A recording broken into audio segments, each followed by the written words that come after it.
Let's take you straight to Colombo. Namal Rajapaksa, an MP and son of former President Mahinda Rajapaksa, is with us. We spoke to him a few minutes back. Namal, my first question is this is the most ghastly attack that Sri Lanka has ever seen, possibly. Tell us what's happening in your country right now. What's the situation on the ground?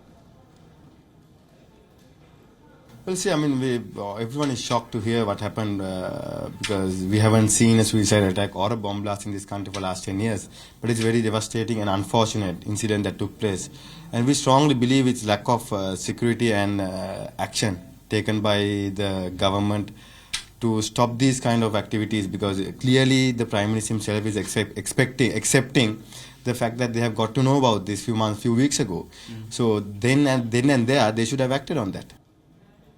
Is this an intelligence failure or the failure on the part of the government and agencies to respond?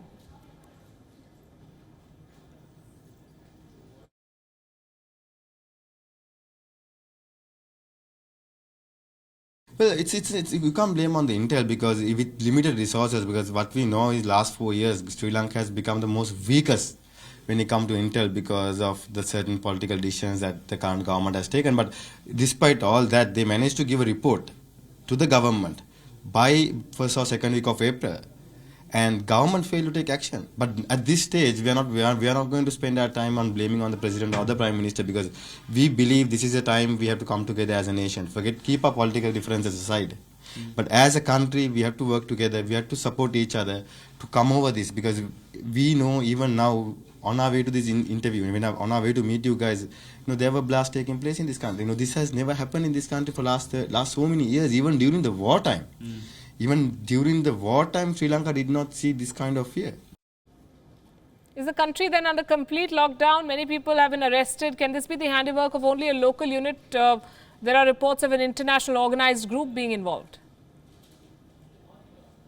If you look at our region, one is the geopolitical importance in Sri Lanka, with maritime and aviation. But at the same time, Sri Lanka has the weakest intelligence ever since 2015.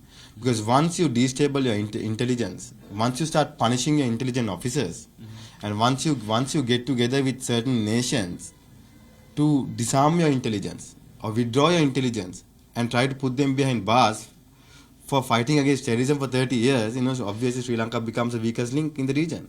So when that happens, it is much more easier for certain organizations to get activated in this country.